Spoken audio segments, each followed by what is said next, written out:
India, a land of vibrant colors and heartbreaking contradictions.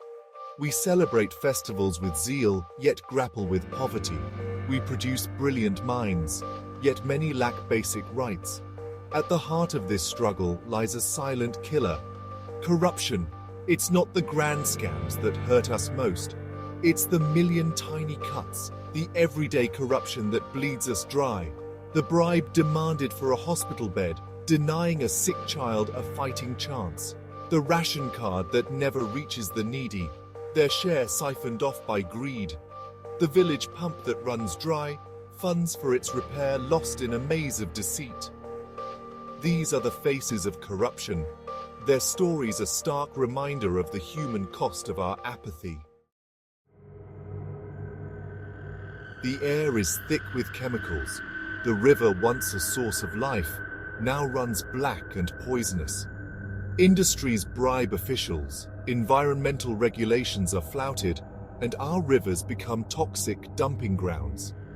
The nexus between corrupt politicians and greedy corporations is a tale as old as time. Promises of development ring hollow as forests disappear, replaced by concrete jungles. The air we breathe, the water we drink, the food we eat, all under threat. These are not isolated incidents, but the interconnected consequences of a system riddled with corruption. A child's laughter echoes in the courtyard, but the classroom remains empty, its walls crumbling. This is the state of education in many parts of our nation. Teachers who don't show up, schools that exist only on paper, funds meant for textbooks lining corrupt pockets. The future of our nation depends on our children, yet we fail them at every turn. The poor, denied quality education, are trapped in a cycle of poverty and despair. The dreams of millions shattered, victims of a system that thrives on bribery and nepotism.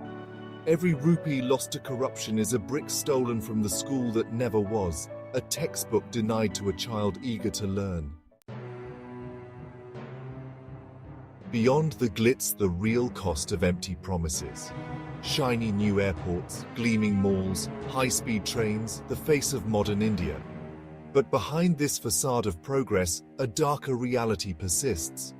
The slums continue to swell, the gap between the rich and the poor widens. Election after election, politicians woo voters with grand promises.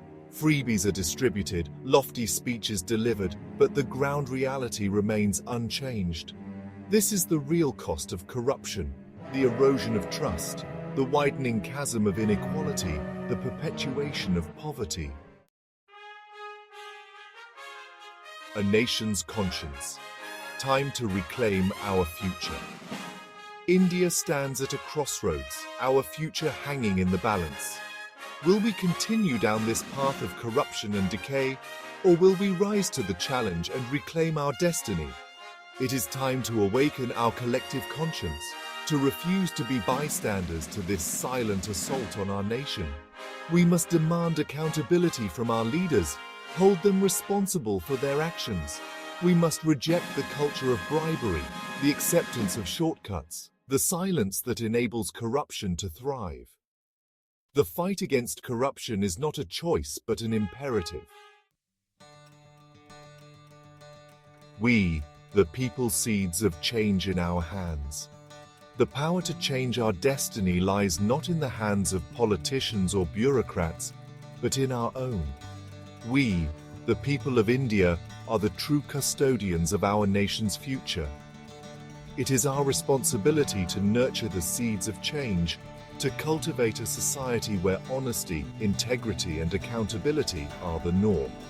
Let us start by saying no to corruption in our own lives, in our homes, in our communities. Let us raise our voices against injustice, demand transparency in governance, and support initiatives that promote ethical conduct.